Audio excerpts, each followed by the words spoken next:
Hello students, कैसे हैं आप लोग। Welcome to E team live. आज मैं शुरू कर रहा हूँ हाई स्कूल का मैथमेटिक्स, जिसमें 10th क्लास का पहला चैप्टर है रियल नंबर्स।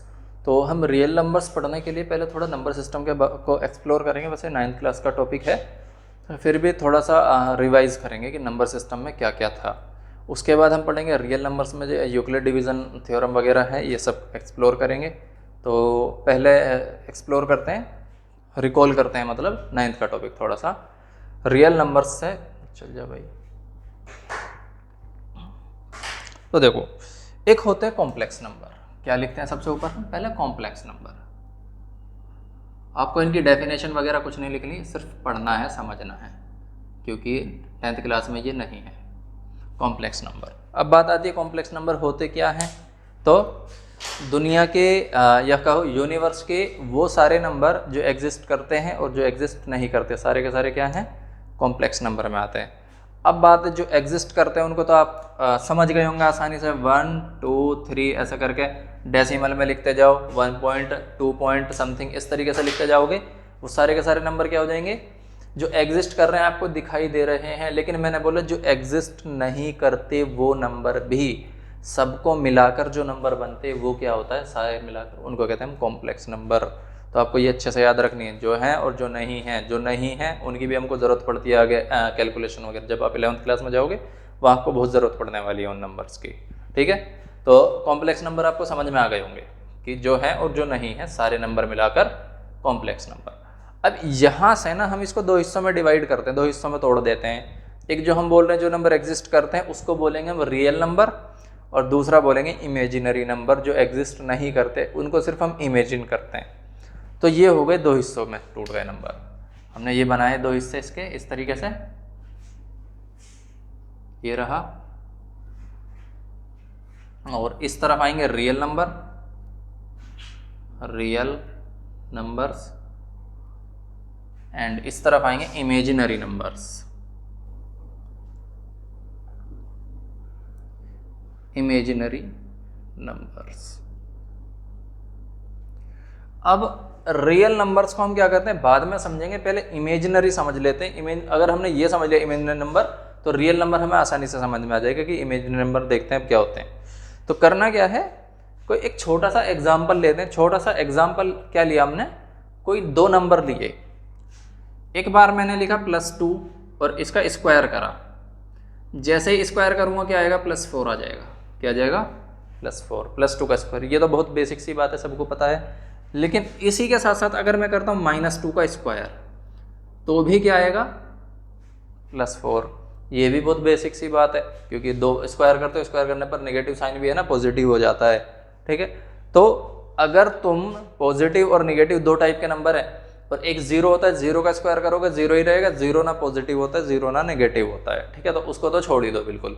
अब बात है पॉजिटिव नेगेटिव दोनों का स्क्वायर करने पर कैसा नंबर आ रहा है? पॉजिटिव नंबर आ रहा है। तो ऐसा कुछ पॉसिबल होना ज़रूरी है जिसका स्क्वायर करने पर क्या है? नेगेटिव नंबर आए। तो रियलिटी में तो अभी तक कहीं नहीं दिखाई दे रहा हमको वो नंबर। ये दिखाई दे रहा है आप लोग को? नहीं दिखाई दे रहा। उसी नंबर को हम क्या करते हैं अपने पास से इमेजिन करते हैं कि हम एक ऐसा नंबर बनाते हैं अपने पास से जिसका स्क्वायर करने के बाद क्या आ जाए? नेगेटिव नंबर आए। ठीक है, तो इसको पहले कंक्लूड एक साथ लिखते हैं। एक साथ लिखने के लिए क्या करते हैं? प्लस माइनस, 2 की जगह चलो 1 लिख लेते हैं। चाहे +1 हो चाहे -1 हो, जैसे ही हम स्क्वायर करते हैं क्या आता है? +1 आता है। लेकिन उस नंबर को हम लिखते हैं इमेजिनरी को आयोटा, आई से दिखाते हैं और बोलते हैं उसको आयोटा। आई से डिनोट करते हैं, लिखेंगे आयोटा। ये हमने क्या किया? अपने पास से कंसिडर किया कि एक ऐसा नंबर है लेकिन जिसका स्क्वायर करने पर -1 आता है। क्या आता है? स्क्वायर करने पर -1। हाँ, यूनिटी रखना जरूरी है, क्योंकि और बहुत सारी जरूरत पड़ने वाली है आगे। ठीक है, मान लो -4 लाना है तो आयोटा की जगह 2 आयोटा का स्क्वायर कर सकते हैं हम, 2i का स्क्वायर कर सकते हैं, -4 आ जाएगा। तो बेसिक हमने ये यूनिटी रख लिया यहाँ पर। ठीक है, तो इस नंबर को हमने क्या बोला? Imaginary number. एक्चुअल में तो एग्जिस्ट करता ही नहीं है, क्योंकि रियलिटी में जितना पढ़ रहे हैं ऐसा कोई नंबर है ही नहीं जिसका स्क्वायर करने पर नेगेटिव आ रहा है। हमने अपने पास से बनाया इसलिए क्योंकि आगे जब हम कैलकुलेशन करेंगे 11th 12th में और ग्रेजुएशन में आप लोग जाएंगे, वहाँ पर आपको बहुत ज़रूरत पड़ने वाली है इस नंबर की। ठीक, तो इमेजिनरी नंबर हो गया ये। बहुत आसान सी बात है, आसानी से आपको समझ में भी आ गई होगी, एग्जाम्पल से बहुत अच्छा समझ में आ जाती है। ठीक है, थ्योरी कुछ नहीं लिखनी है इसकी, दिमाग में रखना है होता क्या है। इस नंबर को छोड़कर, ये तो इमेजिनरी हो गया, इस नंबर को छोड़कर जितने नंबर एग्जिस्ट करते हैं सबके सब क्या है, रियल नंबर। सारे नंबर कैसे हो गए, रियल नंबर। ठीक है, और कॉम्प्लेक्स हो गया इन दोनों का कॉम्बिनेशन, यानी सारे मिलाकर। चलो जी ठीक है, अब आते हैं क्या करते हैं, रियल नंबर को देखते हैं। रियल नंबर भी दो टाइप में तोड़ेंगे। अब हम रियल नंबर किस में तोड़ेंगे, दो हिस्सों में ब्रेक कर देंगे इसको। ठीक है, तो इस तरीके से लिखते हैं इसको, यहाँ एक लाइन बनाई, ये एक बना दिया, इधर इधर। एक होता है रेशनल, क्या होता है, रेशनल नंबर। ठीक है, और दूसरा होता है इर्रेशनल नंबर, इर्रेशनल नंबर। ठीक, अभी करते क्या है, इसको हटाते हैं, ये तो आपने समझ लिया, लिखने की जरूरत नहीं है बिल्कुल भी इसको। इसमें पहले रेशनल हम बाद में समझेंगे, अभी पहले समझते हैं इर्रेशनल नंबर होता क्या है। इर्रेशनल नंबर को समझ लेते हैं, इसको समझेंगे एक एग्जाम्पल से। एग्जाम्पल छोड़ते हैं, पहले क्या लिखते हैं, डेफिनेशन देखो क्या बोलते हैं। ज़्यादातर जो बुक्स में लिखा जाता है ना, वो लिखा जाता है कि जिसको हम P अपॉन Q के फॉर्मेट में नहीं लिख सकते, where Q does not equal to 0।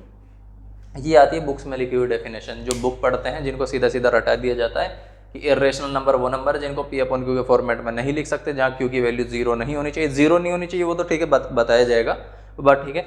लेकिन P अपॉन Q के फॉर्मेट में हम नंबर को क्यों नहीं लिख सकते, बात ये है।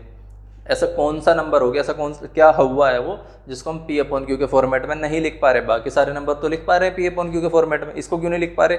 ठीक है, तो हमको यही समझना है कि वो नंबर क्या है जो हम ऐसा नहीं कर पा रहे, P अपॉन Q के फॉर्मेट में नहीं लिख पा रहे।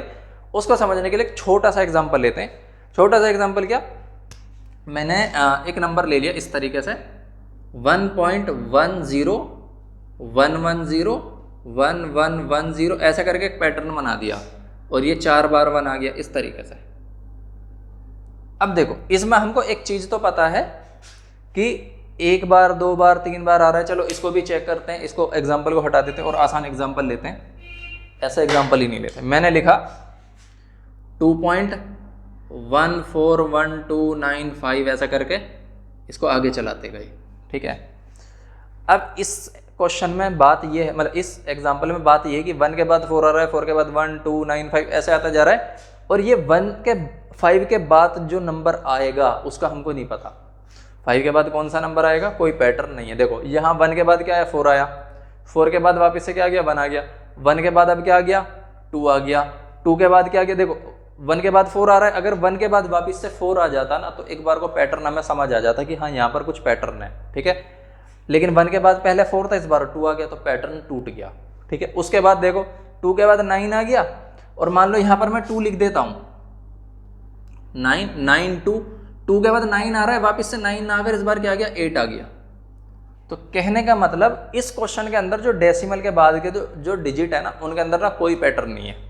अगर कोई पैटर्न नहीं है और आगे ये डैश डैश लगे हुए हैं, इससे पता चल रहा है ये आगे तक जा रहे हैं, इनफाइनाइट तक या कहीं तक भी जा सकते हैं डिजिट, तो हमें ना इस नंबर की एक्चुअल वैल्यू नहीं पता चलेगी। क्यों नहीं पता चलेगी, मैंने बता दिया। एक तो पैटर्न नहीं पता हमें, तो हमें नहीं पता ये नंबर किस तरीके से काम करेगा, या इसके जो डिजिट जा रहे हैं किस तरीके से जा रहे हैं, ये नहीं पता। दूसरी चीज, ये डिजिट कहाँ पर खत्म होंगे हमको ये भी नहीं पता। मान लो पैटर्न ना हो चलो चलेगा, लेकिन अगर एक जगह टर्मिनेट हो जाए जाकर, ये 100 150 1000 2000 लाख 2 लाख कहीं पर जाके ये डिजिट खत्म हो जाए, ये नंबर टर्मिनेट हो गया, तब तो पता चल गया कि एक्चुअल में ये नंबर कितना है, इसकी वैल्यू कितनी है। लेकिन अगर ये टर्मिनेट नहीं होता तो हमें इसकी एक्चुअल वैल्यू कभी पता नहीं चलेगी। अगर हमें इसकी एक्चुअल वैल्यू कभी पता नहीं चलेगी तो हम इसको P अपॉन Q के फॉर्मेट में नहीं लिख सकते। अभी क्यों नहीं लिख सकते, देखो जैसे एक एग्जांपल और लेते, 10/3 लिखा, 10/3 को मैं क्या लिख सकता हूँ, 3.3333 ऐसा करके 3 चलता रहेगा। ठीक है, इस वाले एग्जाम्पल में ना हमको ये पता है, पैटर्न पता है, 3 ये पता चल रहा है, यानी हर बार क्या हो रहे हैं, 1 के 3 हिस्से हो रहे हैं, या फिर क्या हर बार 10 के 3 हिस्से किए जा रहे हैं। जैसे 10 के पहले 3 टुकड़े किए, 3 आ गया, फिर जो आया उसके वापस से 3 टुकड़े किए, फिर जो आया उसके वापस से हर बार 3 पार्ट करते जा रहे हैं हम, तो पैटर्न फिक्स हो गया ना यहाँ पर कि हर बार कितने टुकड़े किए जा रहे हैं उसके। ठीक है, तो हमको ये तो, अगर जब हमको पैटर्न पता है तो उसको इस तरीके से कन्वर्ट करना बहुत आसान हो जाता है। इसी चैप्टर में आखिर बाद में जाकर सिखाया जाएगा, सॉरी 9th क्लास में है वो, इसमें भी शायद होगा, बाद में सिखाया जाएगा कि इसको कैसे पी अपॉन क्यू के फॉर्मेट में कन्वर्ट करते हैं जब ये रेशनल होता है। ठीक है, इसमें हमें कोई पैटर्न नहीं पता होता, इस वजह से हम इसको इस वाले फॉर्मेट में यानी क्वेश्चन ये पी अपॉन क्यू के फॉर्मेट में हम इसको नहीं लिख पाते। इसीलिए ये जो डेफिनेशन लिखी हुई है ना इरेशनल नंबर में, P upon Q where Q does not equal to 0, इस फॉर्मेट में हम नहीं लिख सकते। उसका एक्चुअल रीज़न ये है कि हमको नंबर का कोई पैटर्न ही नहीं पता होता जो हम उसको रिवर्स करें और रिवर्स करके वापस से पी अपॉन क्यू के फॉर्मेट में लाएं। जैसे हम इससे यहाँ जा रहे हैं, इसको रिवर्स कर सकते हैं, इसको रिवर्स करके हम नहीं ला सकते। तो ये इसका एक्चुअल रीज़न है। ठीक है, उम्मीद है आपको समझ में आ गया होगा इरेशनल नंबर क्या है। अब अगर आपको कहीं डेफिनेशन लिखनी है तो लिखने के तौर पर आप इतना सा लिख सकते हो, मैथमेटिकल बात। ठीक है, मैं ये नहीं कह रहा कि ये गलत है, पी अपॉन क्यू के फॉर्मेट में नहीं लिख सकते, ये बात बिल्कुल सही है, लेकिन उसकी डीप थ्योरी, उसका एक्चुअल मीनिंग अगर आपको समझाना पड़े तो आपको इसकी ज़रूरत पड़ेगी, इस तरह के, मतलब ये थ्योरी आपको याद रखनी पड़ेगी। ठीक है, बाकी डेफिनेशन इतना लिख दो, आपको मार्क्स मिल जाएंगे। 10th क्लास में वैसे आती नहीं है ऐसी चीज़ें, और आपको बस समझाने के लिए था ये सब। ठीक है, अब बात आती है रेशनल नंबर की। रेशनल नंबर क्या होते हैं? अच्छा, पी अपॉन क्यू के फॉर्मेट में नहीं लिख सकते। रेशनल नंबर क्या होते हैं? इनको हम पी अपॉन क्यू के फॉर्मेट में लिख सकते हैं, where Q does not equal to 0। किसके फॉर्मेट में लिख सकते हैं हम? पी अपॉन क्यू के फॉर्मेट में। वो मैंने अभी बताया आपको, जैसे 10/3 है ना, 3.333, इसका हमको एक पैटर्न पता है। अगर पैटर्न पता है तो फिर तो बहुत आसान हो गया इसको लिखना।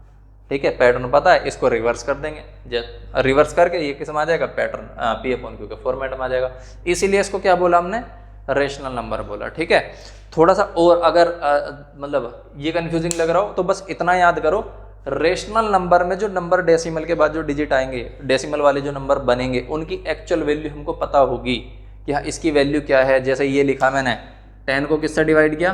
4 से डिवाइड किया, कितना बन गया? 2.5 आ जाएगा। तो पता है ना 2.5 टर्मिनेट हो गया ना। ये वाला भले ही टर्मिनेट नहीं हुआ, पैटर्न बता दिया कि बार बार 3 ही आना है इसमें। ठीक है, जो इरेशनल नंबर है, इरेशनल नंबर में ना हमको नंबर की एक्चुअल वैल्यू ही नहीं पता होगी। हमको यही नहीं पता कि 8 के बाद क्या आएगा, ये नहीं पता कि 8 के बाद जो 2-3 डिजिट आने के बाद उसके बाद क्या आएगा। हम पहले से अंदाजा नहीं लगा सकते, तो हमको इसकी एक्चुअल वैल्यू नहीं पता। अगर एक्चुअल वैल्यू नहीं पता, इसीलिए इसको बोलते हैं इरेशनल नंबर। तो आप ये कह सकते हैं बेसिकली कि इरेशनल नंबर एक ऐसा नंबर है जो रियल तो है पर उसकी एग्जैक्ट वैल्यू अननोन है, पता नहीं है। रेशनल नंबर की एग्जैक्ट वैल्यू आपको पता है। ठीक है, ये कह सकते हैं। तो उम्मीद है इरेशनल रेशनल क्लियर हो गया। अब इरेशनल को ऐसे ही छोड़ते हैं। रेशनल के फिर से 2 हिस्से किए जाते हैं। 2 हिस्से कौन कौन से होते हैं वो? इसको देखो ऐसे करते हैं, यहां लिखा, इधर इधर, और एक ये बना दिया, या इसको इतना नहीं करते, यहीं पर आ जाएगा ये काम। ठीक है, रेशनल एक होता है इंटीजर्स। कौन से होते हैं? इंटीजर्स। दूसरे होते हैं फ्रैक्शनल नंबर। दूसरे क्या होते हैं? Fractional number. ठीक है, अब समझेंगे। पहले समझ लेते हैं फ्रैक्शनल नंबर क्या होते हैं। फ्रैक्शनल नंबर बोलते हैं 10/3 अगर हमने लिखा तो जो डेसिमल आ जाए, जिस नंबर में डेसिमल आ जाए उसको बोलते हैं फ्रैक्शनल नंबर, या फिर डेसिमल एक्सपेंशन, डेसिमल भी बोल सकते हो, डेसिमल वाले नंबर। ठीक है, फ्रैक्शनल नंबर, या फिर जिन नंबर में डेसिमल आ रहा हो, जो पूरी तरह कंप्लीट नंबर ना हो। ठीक है, 0, 1, 2, 3 ये तो पूरे नंबर होते हैं ना, इंटीजर्स में आते हैं वो। ठीक है, वो समझाए जाएंगे। फ्रैक्शनल क्या होता है? डेसिमल नंबर होते हैं। जैसे एक एग्जांपल अभी और लिखा था मैंने, 10/4 लिखा, 10/4 को क्या लिख दिया? 2.5। यानी एक नंबर के जब तुम फ्रैक्शन करते हो, उसके टुकड़े करते हो, तो उसमें से कोई भी टुकड़ा पूरा नहीं होता। यानी इंटीजर्स के फॉर्म में 1, 2, 3 के फॉर्म में, या -1, -2, -3 या 0 के फॉर्म में नहीं होता। तो वो सारे के सारे किस में आते हैं? फ्रैक्शनल नंबर, या फिर सिंपल बोल दो डेसिमल वाले नंबर, जिनमें डेसिमल आता है। ठीक है, अब आता है इंटीजर्स। इंटीजर्स क्या होते हैं? जो नंबर कंप्लीट होते हैं, 1, 2, 3, 4, या -1, -2, -3, -4, और साथ में 0 भी, ये सब के सब क्या आते हैं? इंटीजर्स आते हैं। डिफाइन अगर आपको करना है इंटीजर्स को, डिफाइन कैसे करेंगे? तो सिंपल तरीका क्या है?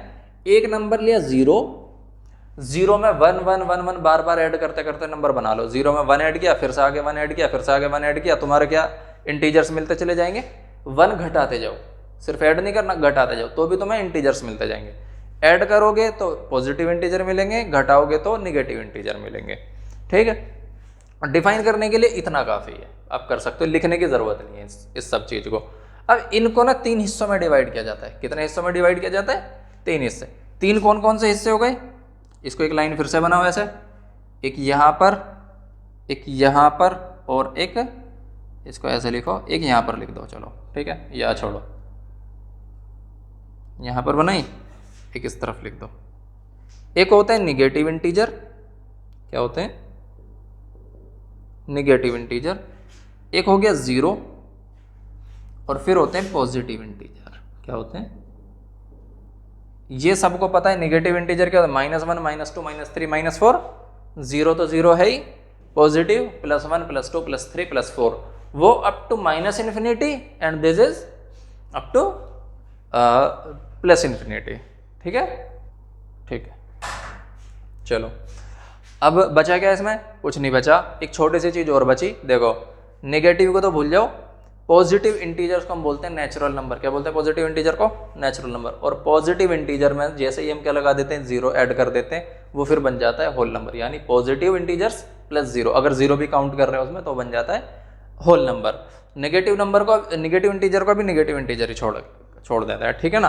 हाँ, बात है नेचुरल क्यों बोल रहे हैं और होल नंबर क्यों बोल रहे हैं, ये समझ लेते हैं थोड़ा सा, ज़्यादा लंबी चौड़ी थ्योरी नहीं है, छोटा सा एग्जाम्पल है, आपको समझ आ जाएगा।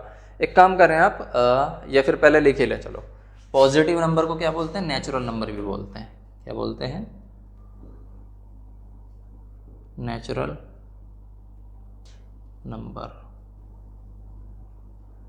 ठीक है।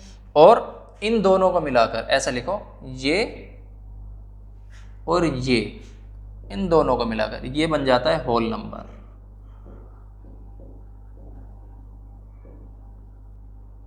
ठीक है। पॉजिटिव और जीरो सब एक साथ आ जाए तो क्या बन जाता है, होल नंबर बन जाता है। आप इस चार्ट को कॉपी कर लो, फिर ये समझते हैं कि नेचुरल होल नंबर क्यों बोलते हैं। तो क्या पढ़ना था पहले, नेचुरल नंबर, ठीक है, ये लिख दिया नेचुरल नंबर।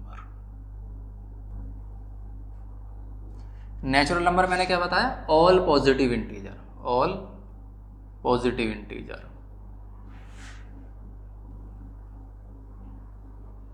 ठीक है। एग्जाम्पल के तौर पे 1 2 3 कहाँ तक, पॉजिटिव इन्फिनिटी तक, ये सारे के सारे नंबर मैंने क्या बताया, नेचुरल। अब इसको समझने के लिए कि क्यों बोला नेचुरल नंबर, एक छोटा सा एग्जाम्पल लेंगे कि मैंने बोला कहीं पर चीनी रखी है, ये या समझो एक पोटली है या एक बर्तन है, बर्तन में चीनी है, और मैंने आप में से किसी से बोला कि चीनी काउंट करना शुरू करो, जो छोटे छोटे दाने हैं चीनी के उनको काउंट करना शुरू करो। आपने काउंट करना शुरू किया। अब मुझे ये बताएं आप कि जब चीनी के दाने आप काउंट करना शुरू करोगे तो मिनिमम कहाँ से शुरू करोगे, ऑब्वियस सी बात है मिनिमम आप 1 से शुरू करोगे। कहाँ से शुरू करोगे, 1 से। ये नहीं कहोगे 0 चीनी के दाने, ठीक है, 0, क्योंकि मैंने ये बोल दिया कि यहाँ पर चीनी है, नेचर में एग्जिस्ट कर रही है वो चीज़, ठीक है, चीनी के दाने हैं वहाँ पर। अगर है तो आप मिनिमम कहाँ से काउंट करोगे, 1 से, फिर 1 से 2 जाओगे, 2 से 3 4 5 ऐसे करके अप टू कहाँ तक, इन्फिनिटी तक, कहीं तक भी हो सकते हैं वो, ठीक है। तो कहने का मतलब ये है कि नेचर में एग्जिस्ट करने वाली कोई भी चीज को आप अगर काउंट करते हो तो वो मिनिमम 1 से होगा, यानी कोई भी चीज 1 से कम तो नहीं होगी। 1 से कम क्या होता है, फिर 0 होता है ना। तो 0 अगर है, 0 का मतलब वो चीज है ही नहीं, तो हम उसे डिफाइन कैसे करेंगे, बोलेंगे कैसे कि हाँ वो चीज है।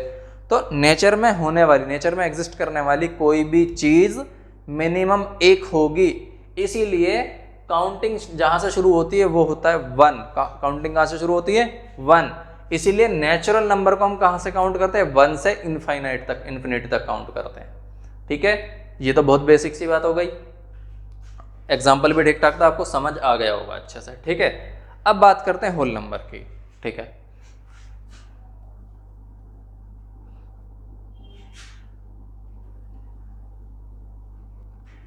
होल नंबर होते क्या है, इसको लिखते थे 0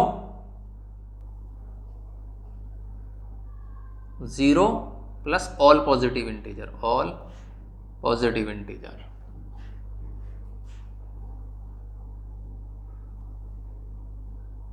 तो या फिर कैसे लिखेंगे, 0 1 2 3 एंड कहाँ तक, इन्फिनिटी तक, ठीक है।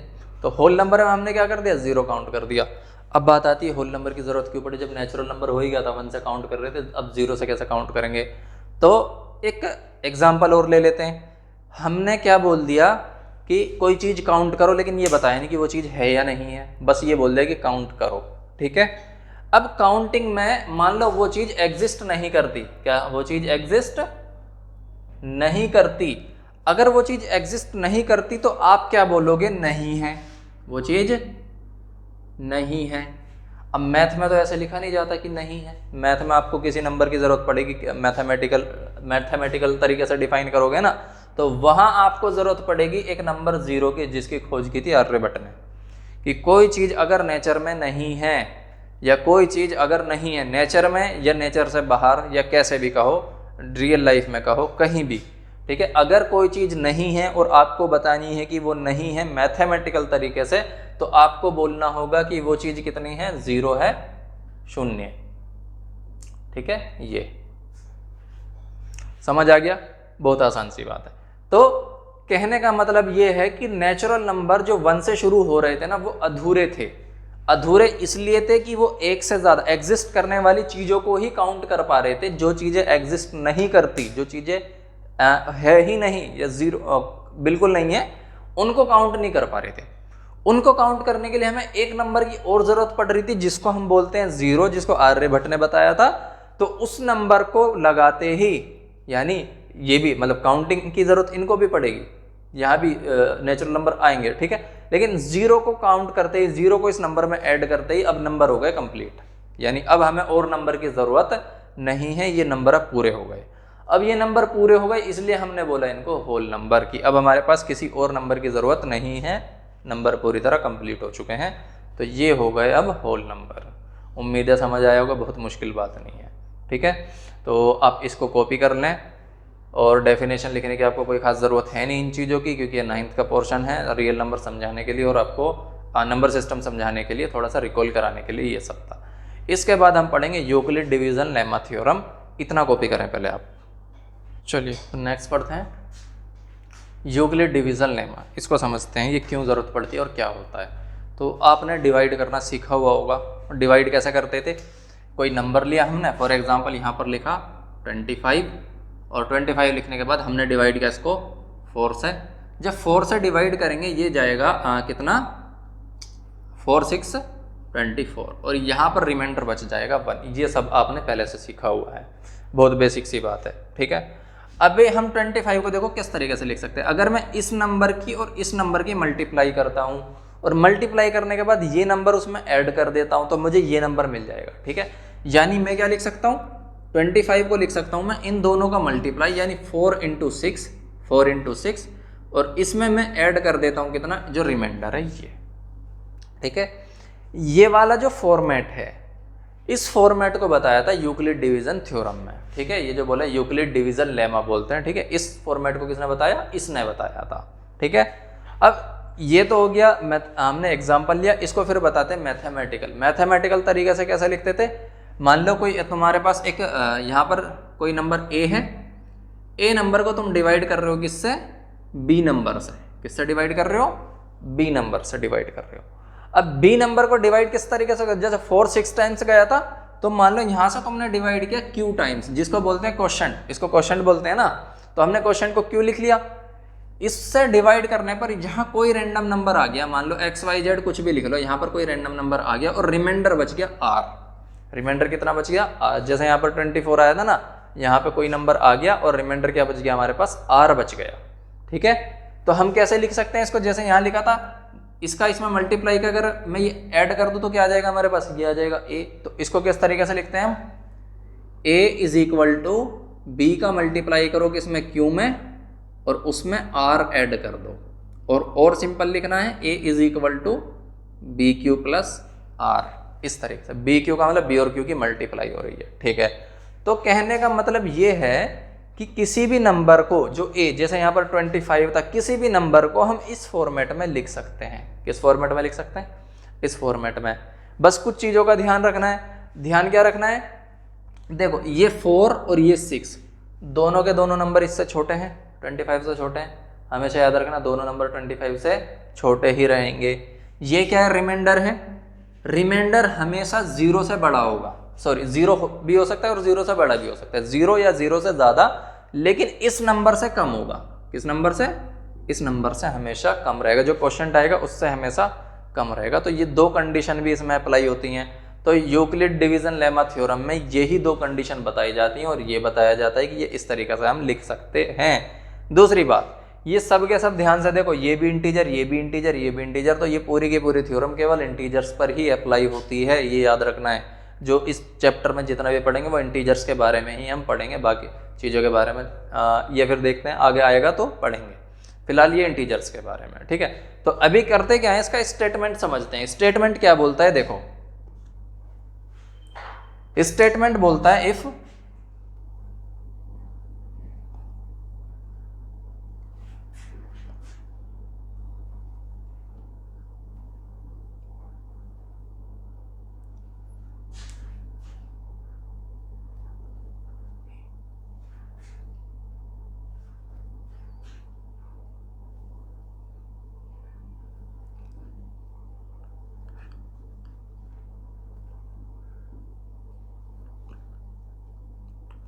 हाँ, ये चीज लिखी मैंने, a ग्रेटर देन b।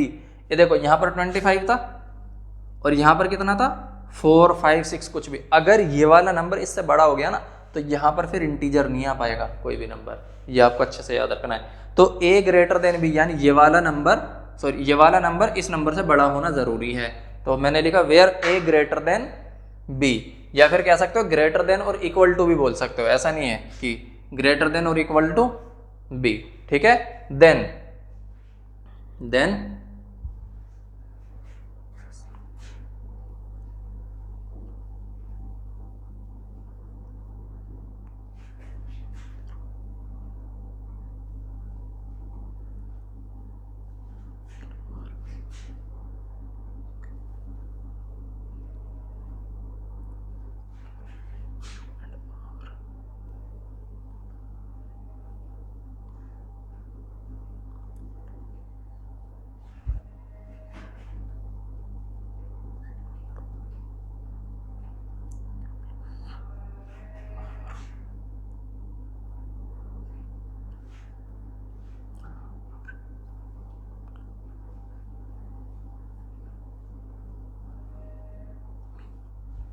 ये स्टेटमेंट है। अब देखो यहां तक तो मैंने बता दिया कि a ग्रेटर देन b होना चाहिए। दूसरी बात क्या बोला, then there exist another 2 unique number, जो QR मैंने लिखा था ना लास्ट में, एक रिमाइंडर और एक क्वोशंट। तो एक रिमाइंडर और एक क्वोशंट हमेशा एग्जिस्ट करेगा, लेकिन एक वर्ड इसमें क्या आ रहा है, ये रहा यूनिक। यूनिक का क्या मतलब है, यूनिक का मतलब ये है जो मैंने लिखा था ना 25 लिखा था ना, यहाँ 25 4 से डिवाइड किया, ये 6 आया तो 24 बना, तो यहाँ पर रिमाइंडर कितना बच गया था, 1 बन गया था। अगर ये और ये नंबर फिक्स है, देखो a और b फिक्स है ना, a और b फिक्स है, ये और ये नंबर फिक्स है, तो ये हमेशा यूनिक होगा। ऐसा नहीं कि यहाँ 4 है यहाँ 25 है और यहाँ बदल कर कुछ और हो जाए, बदल कर कभी कुछ और नहीं होगा, या हमेशा 6 आएगा या हमेशा 1 आएगा। अगर मैं इसमें से या इसमें से कुछ चेंज करता हूँ तभी ये और ये चेंज होंगे, वरना क्या रहेंगे, फिक्स रहेंगे। इसीलिए इसको बोला जाता है यूनिक नंबर। क्या बोला जाता है, यूनिक। तो उम्मीद है यूनिक नंबर आपको, यूनिक का मतलब समझ में आ गया क्यों बोला यहाँ पर। तो ये दो यूनिक होंगे, दोनों नंबर, ये वाला भी और ये वाला भी, दोनों यूनिक नंबर होंगे Q and R, such that A is equal to BQ plus R। वो भी बताया था मैंने थोड़ी देर पहले, BQ प्लस R के फॉर्मेट में लिखना है। ये भी बता दिया कि रिमाइंडर या तो 0 से बड़ा होगा या 0 के बराबर होगा, लेकिन क्वेश्चन B से छोटा होगा। B से क्या होगा, वो छोटा होगा, जो साइड में आ रहा, सॉरी B से नहीं, इससे छोटा होता है ना रिमाइंडर, इससे छोटा क्वेश्चन बोलते हैं, Q से छोटा होगा, Q से छोटा होगा, यानी 0 greater R greater than equal to 0 and less than Q। Equal भी नहीं हो सकता, ये भी याद रखना है आपको, इक्वल बिल्कुल नहीं होगा, हमेशा ये लेस ही होना चाहिए। इधर तो इक्वल चलेगा, इधर इक्वल नहीं चलेगा, ठीक है ना। चलो जी, इस स्टेटमेंट को लिख लेना आप। अब इसको समझते हैं। हाँ देखो, स्टेटमेंट ऑलरेडी लिखा हुआ भी है, ठीक है। अच्छा, यहाँ बी के तरीके से लिखा हुआ है, ठीक है, बी के तरीके से लिख लेना, कोई बड़ी बात नहीं है। इसको ये वाला स्टेटमेंट लिख लेना, कह रहा है given positive integer a and b there exist unique integers q and r satisfying this. बस इसने थोड़ा और कम वर्ड में लिख दिया, बात सेम ही है। चलो अब ये समझते इसकी ज़रूरत क्या पड़ती है, कि हमने पढ़ तो लिया, ठीक है, और ये जो इतनी बेसिक सी बात है, थ्योरम है ना, इतनी बेसिक सी बात है, हमने बहुत पहले भी पढ़ी हुई होगी, 6th 7th में आ ही जाती है कहीं ना कहीं, इतनी छोटी छोटी बात है, ठीक है। अब बात है इसकी ज़रूरत क्यों पड़ी, ये आया ही क्यों यूक्लिड डिवीज़न लेमा, ज़रूरत क्यों है इसकी। इसकी ज़रूरत देखो कहाँ पड़ती है, एक इसकी ज़रूरत पड़ती है HCF कैलकुलेट करने में। किसमें? HCF। जब आप HCF कैलकुलेट करोगे तो आपको समझ आएगा, एक तरीका आएगा ये वाला। HCF के आपने और भी तरीके देखे होंगे। कौन से तरीके? इसमें ऐसे नंबर बनाते हैं, यहाँ नंबर लिखते जाते हैं 2-3 और डिवाइड करते जाते हैं, चेन बनाते जाते हैं, उसमें आपको लास्ट में मल्टीप्लाई करके प्राइम फैक्टर्स की HCF निकाल लेते हैं। एक तो तरीका हो गया वो। दूसरा तरीका क्या है, ये इस तरीके से HCF 2 नंबर का HCF निकलता है। ठीक है, 2 नंबर का HCF निकलता कैसे? एक एग्जाम्पल लेते हैं। एग्जाम्पल के तौर पे हम कोई भी नंबर ले लेते हैं, या इसी में कोई नंबर होगा, इसी से करते हैं। कितना है, ये रहा 4052 एंड ये वाला, इसी नंबर, इसी को लेते हैं। कैसा करते हैं देखो, इसको इसके हिसाब से लिखेंगे, यानी इसको हम क्या लिखेंगे, BQ प्लस R के फॉर्मेट में लिखेंगे। BQ प्लस R का फॉर्मेट कैसे होगा देखो, पहले उसको डिवाइड करो छोटे नंबर से। कितना है ये, 12576 इसको हमने क्या किया, डिवाइड किया। डिवाइड किससे करा, 4052 से। ठीक है, 4052 से डिवाइड करके देखो कितना टाइम जा रहा है, 3 टाइम्स चला जाएगा, 4 3 12, हाँ बिल्कुल जाएगा 3 टाइम्स। अब मल्टीप्लाई करो इसका, 3 2 6 और 3 5 कितना हो जाएगा 15, 1 बचा और ये 15 ही आ जाएगा यहाँ पर। ठीक है, दूसरी बात 3 चौक 12, वेट 15, 1 बचा ना यहाँ पर, और 0 का मल्टीप्लाई करेंगे इसमें और 1 आएगा, ये वापस से इधर आएगा ये 6 और 3 5 15। ठीक है, 1 बचा, ये 15 हो गया और 4 3 12, ये आएगा इस तरीके से 12 576 12 156। इसको घटाते हैं कितना बचेगा, यहाँ 0 बचेगा, 2 बचेगा और 4 बचेगा, 420 बचा और ये 0 0। इतना उम्मीदें समझ आ गया होगा। तो कहने का मतलब इस नंबर को हम क्या लिख सकते हैं, इसकी मल्टीप्लाई और इसकी मल्टीप्लाई करेंगे और फिर क्या लिखेंगे, ये उसमें ऐड करके लिख देंगे। तो इस साइड लिखते चलते हैं। देखो मतलब 2 तरीके हैं, मतलब तरीका एक ही है, 2 तरीके से बताऊंगा लेकिन मैं। ठीक है, इसको क्या लिखेंगे, 12 576 is equal to this into this, यानी 4052 का मल्टीप्लाई किया मैंने 3 में। ठीक है, और इसमें क्या ऐड कर दिया मैंने, 420 ऐड कर दिया। क्या ऐड कर दिया, 420 ऐड कर दिया मैंने। अभी हमको करना क्या है, HCF निकालने के लिए ये वाले नंबर को इस वाले नंबर से वापस से डिवाइड करना है। इसको ऐसा समझो, ये फर्स्ट है, ये सेकंड है। ठीक है, या फिर क्या था, BQ प्लस R करके लिख रहे थे ना हम। ठीक है, A इज इक्वल टू ये B है, ये R है और ये Q है, ये A था। ठीक है, यानी B को R से वापस से डिवाइड करेंगे हम। ठीक है, B को R से डिवाइड करके देखते हैं क्या आता है। तो उधर कितना था, 4052 था। ठीक है, 4052, या फिर देखो तरीका क्या है, यहीं के यहीं एक ऐसा पैटर्न बना लो। ये तुमने एक पैटर्न बनाया, इस नंबर को यहाँ कॉपी करो 4052 और इसको ऐसा पैटर्न बनाया, यानी दोबारा बनाने की जरूरत नहीं है, बस इस नंबर को सीधा यहाँ कॉपी कर दो। काम तो वही कर रहे हैं ना, इसको इससे डिवाइड कर रहे हैं। डिवाइड करो, कितना जा रहा है, ये 420 है और 4000 है, यानी कि 10 टाइम्स तो नहीं जाएगा। 10 टाइम्स जाएगा, नहीं जाएगा, तो 9 टाइम्स चला जाएगा। ये 9 टाइम्स करते हैं इसको, 0 में मल्टीप्लाई करेंगे 0, 9 2 18, 1 बचा, 9 4 36 और 37 हो जाएगा, 37। ठीक है, 37 हो गया। करते रहो, ये करो, और 2 बचा, 15 में से 8 गए, ये 7 बचा, ये 9 में से 7 गया, 2 बचा, 272 बच गया। ठीक है, यानी हम इसको दोबारा से क्या लिख सकते हैं, ये जो 4052 है ना, इसको वापस से क्या लिख सकते हैं, लिखो 4, इसको हटा दो यहाँ से, या चलो छोड़ दो, 4052 को हम लिख सकते हैं 420 इंटू 9, कितना, 420 इंटू 9 प्लस रिमाइंडर कितना बचा था, 272, ये रिमाइंडर बच गया। अभी ये हमें कब तक करना है, जब तक रिमाइंडर 0 ना आ जाए, ये करते रहना। अभी क्या करना है, इसको डिवाइड किया था ना इससे, इसको डिवाइड करना है इससे।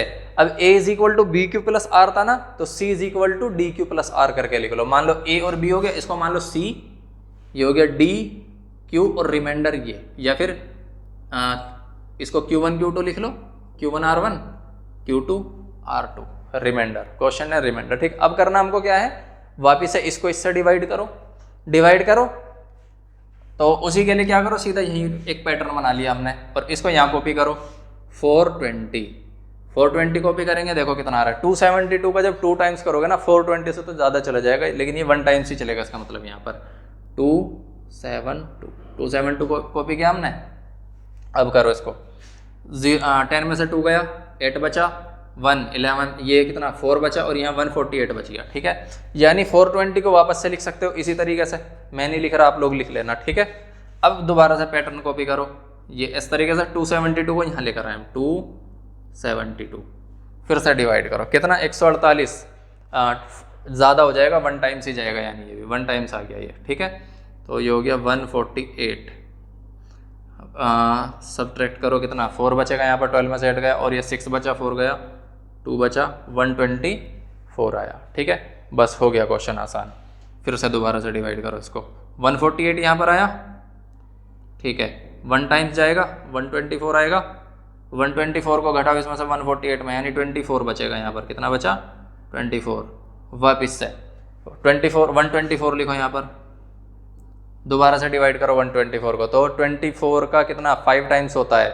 ठीक है, 24 का 5 टाइम्स होता है 120, और कितना बचा यहाँ पर रिमाइंडर हमारे पास 4 बचा। अभी कॉपी क्या करना है, 24 कॉपी करना है, 24, तो कितना जाएगा 6 टाइम्स जाएगा ना, ये 6 टाइम 24, और यहाँ रिमाइंडर क्या बच गया, अब 0 बच गया। तो कहाँ तक करना है हमें ये प्रोसेस, जब तक ये रिमाइंडर 0 ना आ जाए। ठीक है, जहां पर भी ये रिमाइंडर 0 आ गया, अब देखो ये प्रोसेस चलता रहेगा ना, लास्ट वाले को क्या लिखोगे तुम, 24 इज इक्वल टू, इसको हटाओ, यानी एक पैटर्न क्या आएगा लास्ट वाले बनेगा, 24 इज इक्वल टू 4 इंटू 6, और प्लस में रिमाइंडर कितना 0। तो ये जो नंबर आया ना, ये वाला BQ प्लस R, बी वाला जो नंबर आ रहा है, यानी बी पैटर्न वाला जो नंबर आ रहा है, उसी को बोलेंगे हम HCF। वो क्या होगा, HCF होगा, यानी ये वाला जो नंबर यहाँ दिख रहा है ना आप लोग को, ये वाले नंबर को हम बोलते हैं HCF। तो HCF इज इक्वल टू कितना 4। आपके पास 2 तरीके क्या क्या हैं जो मैं बता रहा हूँ, या तो आप ऐसा करना शुरू करो जो कि आपको बहुत आसान लगेगा, या फिर आप इस तरीके से लिखना शुरू करो। इस तरीके से लिखने में ना सिर में दर्द हो जाने वाला है आप लोग के। ठीक है, क्यों, कहाँ तक इतना दिमाग में कैलकुलेशन करोगे, जैसे कि मल्टीप्लाई करें, ये बचेगा, फिर डिवाइड तो यहाँ फिर भी करना पड़ेगा आप लोग को, उसको फिर इस पैटर्न में लिखोगे, दोबारा डिवाइड करोगे, फिर पैटर्न में लिखोगे, तो उससे अच्छा एक ही बार ऐसा पैटर्न बना दो। ठीक है, इसकी ज़रूरत ही नहीं है। जो लास्ट में ये वाला नंबर बचेगा, वही नंबर क्या, जहाँ रिमाइंडर 0 आ रहा है, तो वहाँ जो हमारा डिवाइज़र था, ये था, इसको क्या बोलेंगे हम, HCF बोलेंगे। ठीक है, डिवाइज़र, हाँ डिवाइज़र को क्या बोलेंगे, HCF बोल देंगे। चलो जी, तो एक क्वेश्चन आप लोग का हो गया, इसको मैं दोबारा नहीं कराऊंगा। ठीक है ना, ये मैं समझा दिया कि इसकी ज़रूरत हमको क्यों पड़ती है, HCF निकालने में इसकी ज़रूरत पड़ती है। और कुछ था क्या इसमें, कहाँ जा रहा है, ये रहा, ये आपको स्टेटमेंट लिखना है। स्टेटमेंट लिखने के बाद HCF निकालने के लिए ज़रूरत पड़ती है, वो मैं आपको एग्जाम्पल के तौर पर समझा चुका हूँ। इस एग्जाम्पल को कॉपी करें, फिर नेक्स्ट एग्जाम्पल करते हैं। ठीक है, नेक्स्ट क्वेश्चन देखते हैं। तो अगला एग्जाम्पल है इसका, ये बोलता है show that every positive even integer is of the form of 2q। ठीक है, पॉजिटिव बोल रहा है वो। ठीक है, and that every positive odd integer is of the form of 2q plus 1 where q is some integer. इसको some integer मत लिखना, where q is some positive integer ये लिख लेना,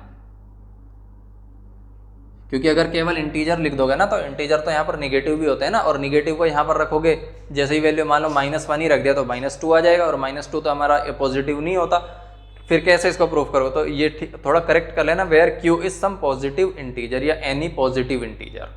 ठीक है, चलो अब इसको सॉल्व करना शुरू करते हैं। पहला क्या बोलता है कि 2q का फॉर्मेट हमारा इवन होता है। चलो देख लेते हैं कैसे करेंगे इसको। पहला क्वेश्चन, q क्या है, एक कोई पॉजिटिव इंटीजर है, पॉजिटिव इंटीजर में, या फिर ऐसा देखो, कोई भी इंटीजर है, चाहे पॉजिटिव है चाहे नेगेटिव है, उसमें अगर तुम इवन की मल्टीप्लाई करते हो, मतलब कोई भी नंबर है, ओड है या इवन है, उसमें अगर तुम इवन नंबर की मल्टीप्लाई करते हो, कैसा नंबर आएगा, हमेशा इवन नंबर आएगा।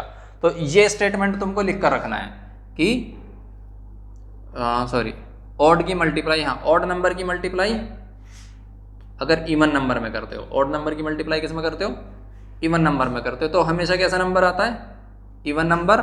सेम इवन नंबर की मल्टीप्लाई अगर इवन नंबर में करते हो तो हमेशा कैसा नंबर आता है, इवन नंबर। यानी इवन नंबर की मल्टीप्लाई ऑड में करो या इवन में करो, फाइनल उसको क्या बना देता है, वो इवन नंबर बना देता है।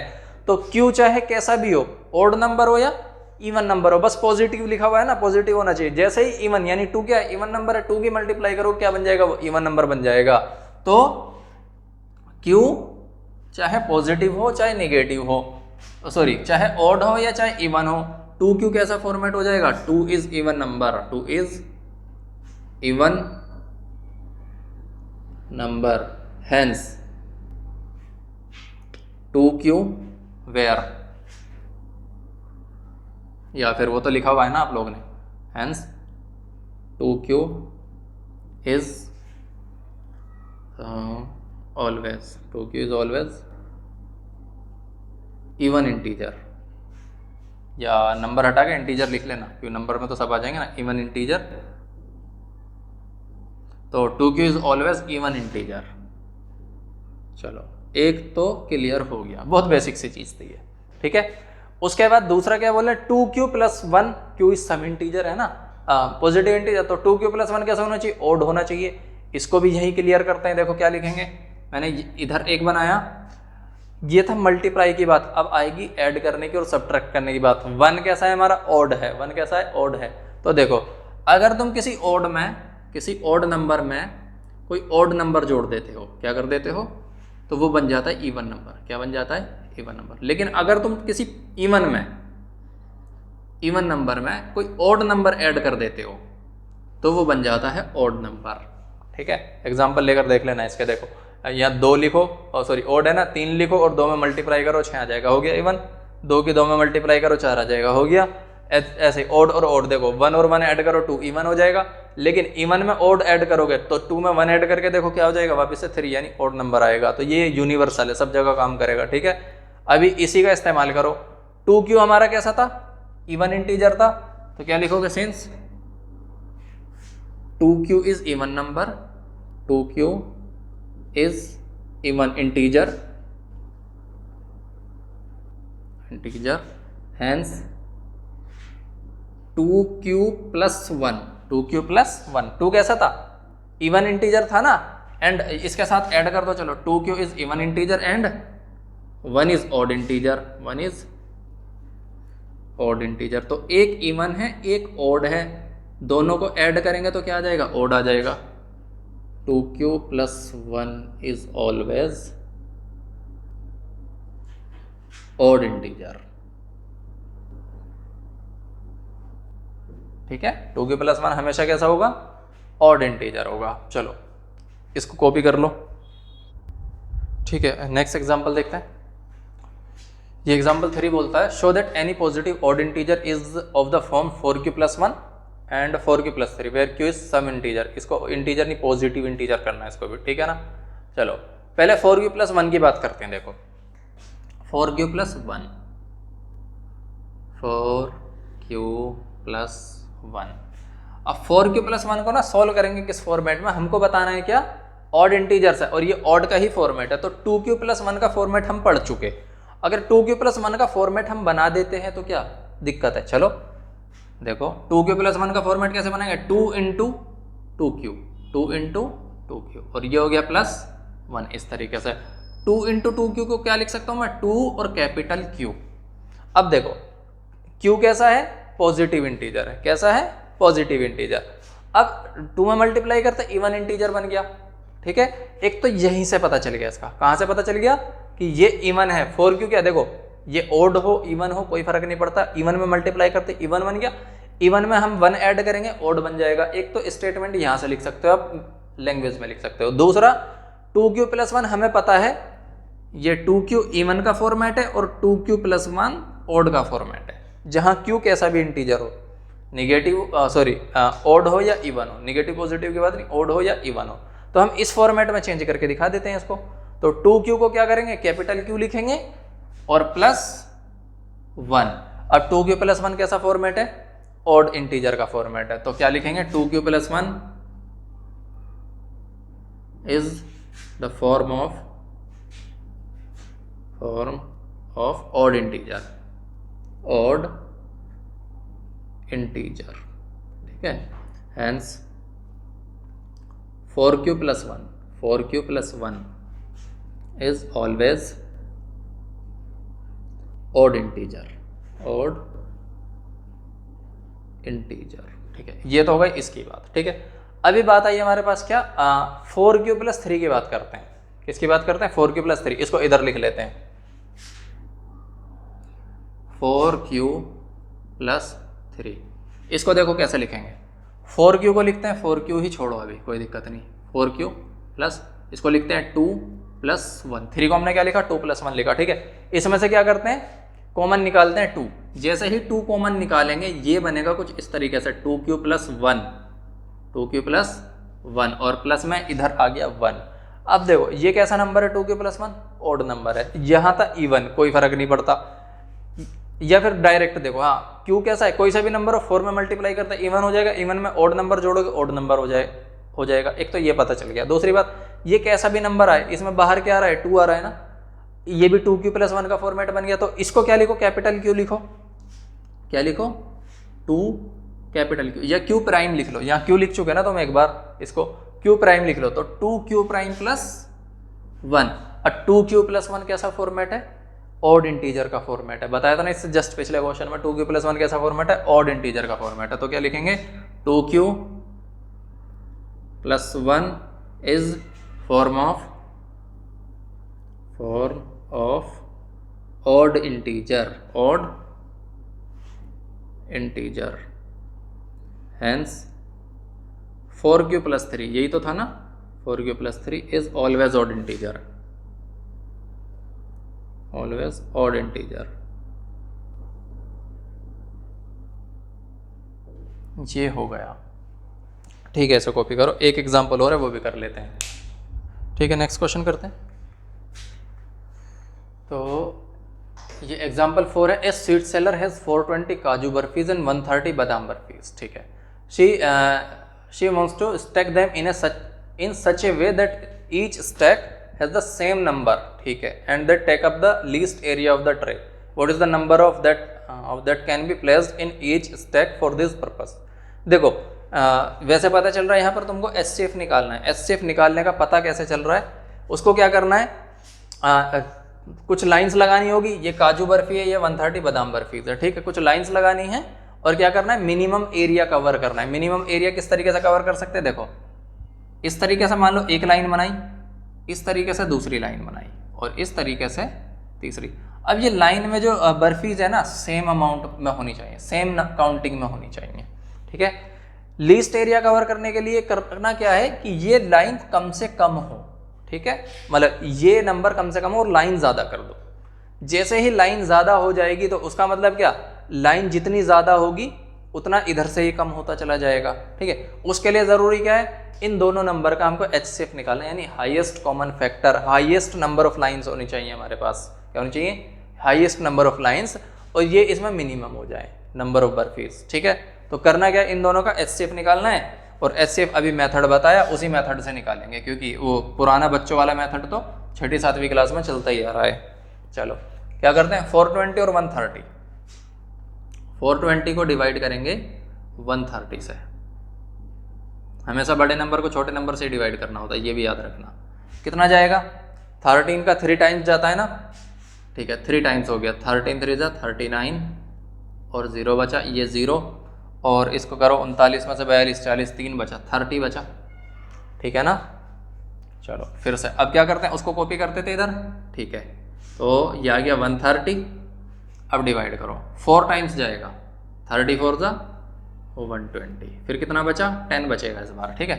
उसको कॉपी करो, जब कॉपी करेंगे यहाँ 30 आएगा और ये जाएगा 3 टाइम्स, 10 3 जा 30, और ये रिमाइंडर कितना बच गया यहाँ पर, 0। अब बस यही था कि रिमाइंडर कितना बचना चाहिए, 0 बचना चाहिए, और लास्ट में जो ये डिवाइजर है यही क्या होगा, एचसीएफ होगा, ठीक है। तो यानी क्या लिख सकते हो, एचसीएफ कितना है, 10, ठीक है। तो each what is the number of that can be placed, number of that can be placed in each stack of this purpose, तो कितना होना चाहिए, 10 होना चाहिए, ठीक है ना। तो सीधा लैंग्वेज बना के आप लिख देंगे कि इसका आंसर कितना है, 10 है। बाकी ठीक है, इतना करते हैं। बाकी नेक्स्ट एक्सरसाइज है इसमें, इसके बाद वो नेक्स्ट लेक्चर में करेंगे, उसमें कुछ और थ्योरीज भी आएंगी, वो भी पढ़ेंगे, ठीक है। उसमें एक थ्योरीज है अर्थमेटिक थ्योरीज है, वो भी पढ़ेंगे। Thank you.